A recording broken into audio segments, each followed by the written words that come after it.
I have them just kind of going around in my yard, and are you serious right now?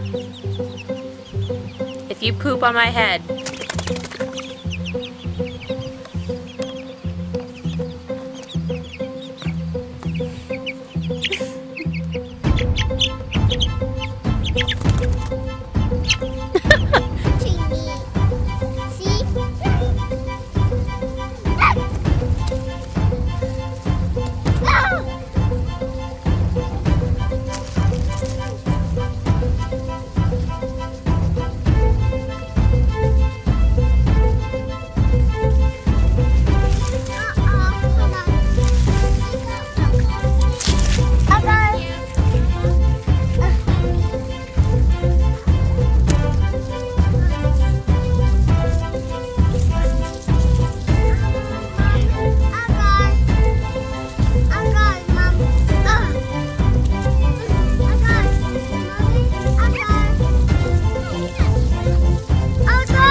So a little update.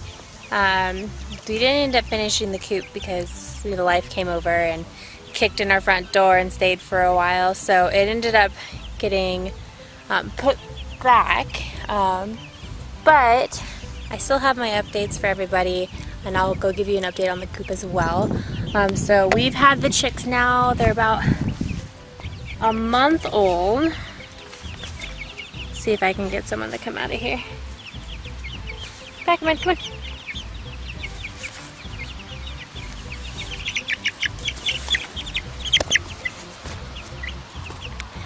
They have most of their feathers. They're getting really big now. They got their tail feathers coming in, and they're becoming a pain in the butt to catch. So every day I put them in that bucket, and I put them in this playpen, and then I have to fish them out. They're increasingly getting, they're the worst.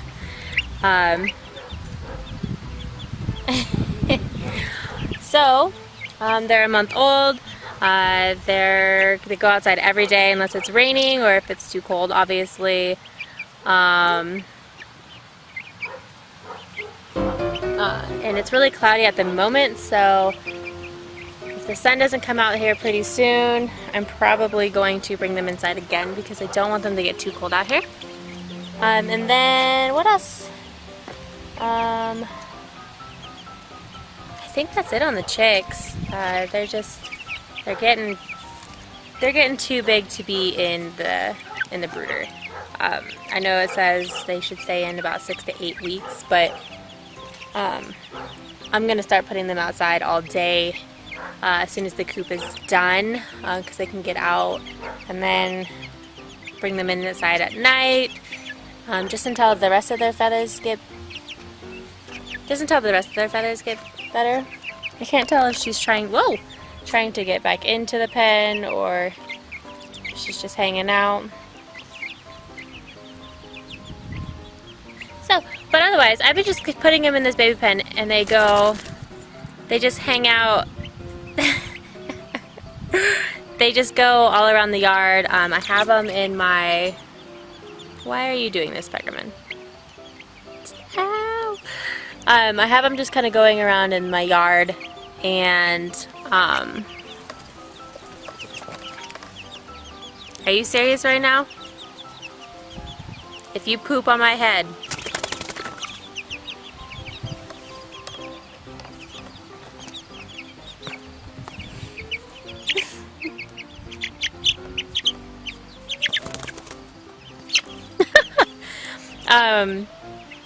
I have them just moving around in my yard, and they seem to like that a lot. I also put them in the back because it's mostly dirt in the back. So they go back there for the dust baths. I try to put them back there like twice a week because this is all I have to do, so that they can get out there and scratch and roll and get all their feathers and stuff off. What's up, little girl? Do not poop on me. And then the rest of the time they're in the grass because they are eating the bugs and stuff that I have going on, and they're fertilizing some of my bald spots. Now I was told that their poop can burn the grass, but so far every place that I've put them has come back. They've been in just bald spots. It's just brown, so there's not a whole lot worse they can really do to it other than, I guess, tear it up. But they're too small to really do anything. I have to make sure there's no hawks coming to come down and take my favorite bird. And every spot that they've been in that has been watered has come back really kind of thick, and it's like this lime green color now. Here, let me see if I can find a spot that is grown back enough.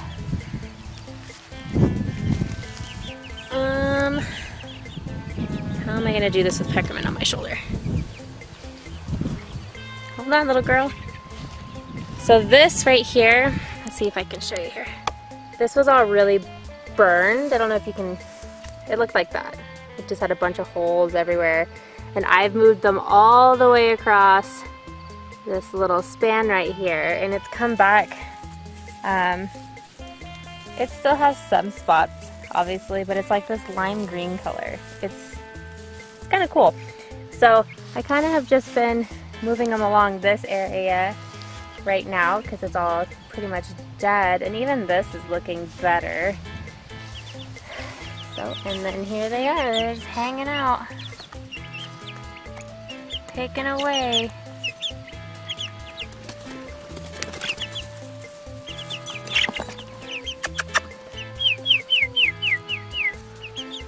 Come on, Mama. Come on. You stay over here. You want to go back in with your buddies? So,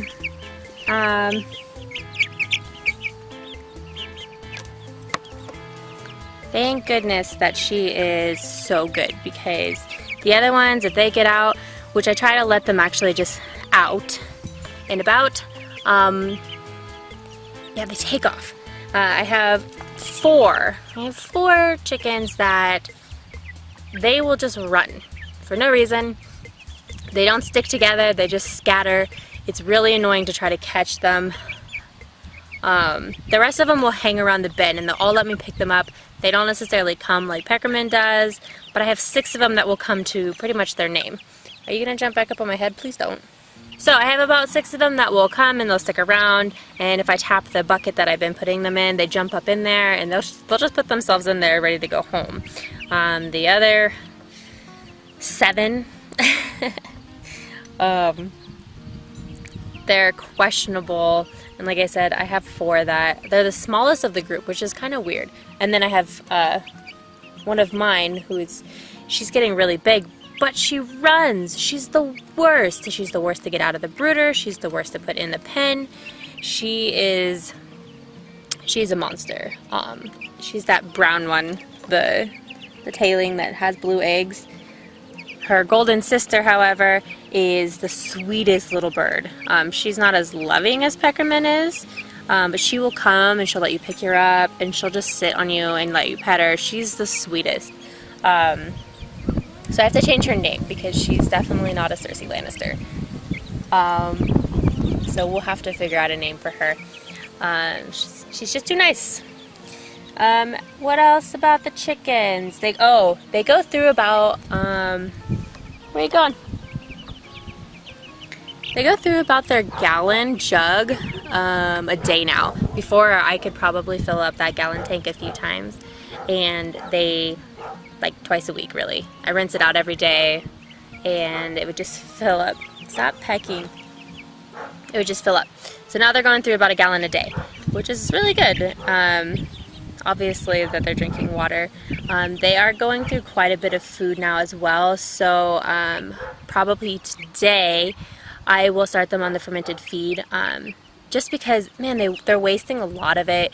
I haven't minded so much that they're wasting this because eventually they're going to be on a different food anyway, and I want this to be gone, but at the same time, I don't like wasting food. So they love spaghetti squash, love it.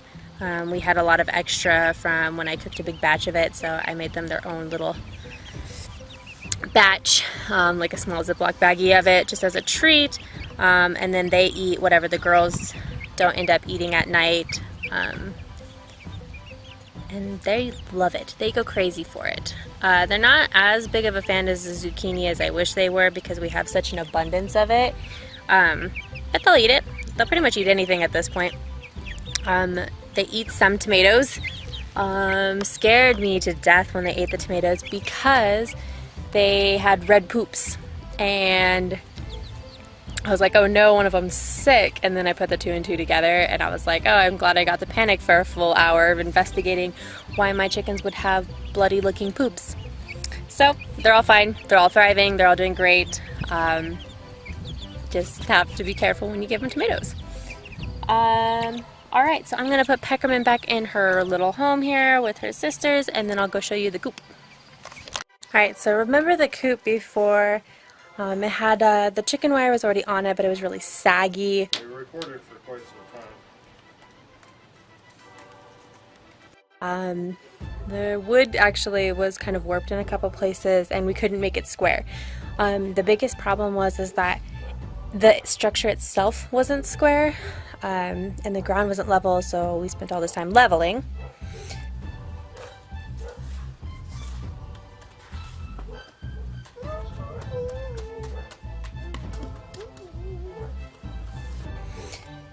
And when we took all the time leveling, then it was working out better, but it still wasn't square. So what we had to do is we had to double brace it, and we had to put braces on the top.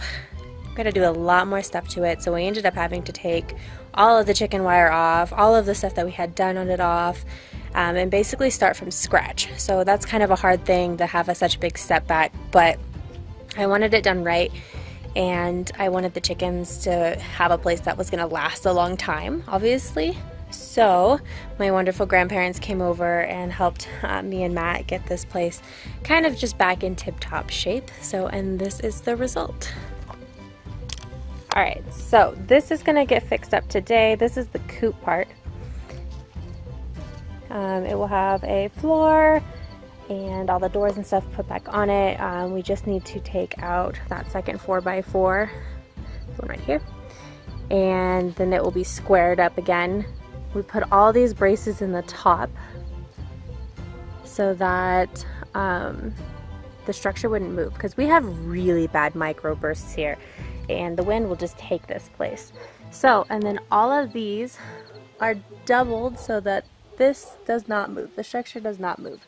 It's pretty much just a solid mass of non-moving wood. So, super awesome. Down here underneath what the coop will be is going to be the dust bath area. I'm going to go ahead and put their ash and their soft sand and all the stuff that they usually love to roll in down in here.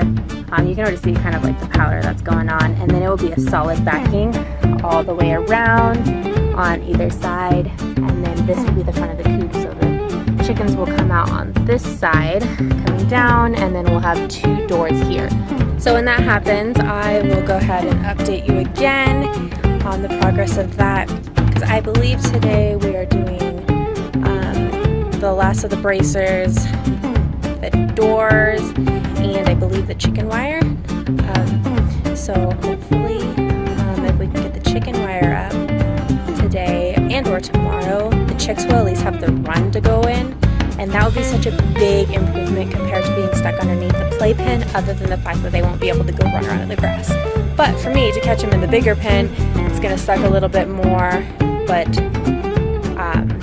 they might want to come home at the end of the day because they'll be in such a bigger space and they'll be more tired.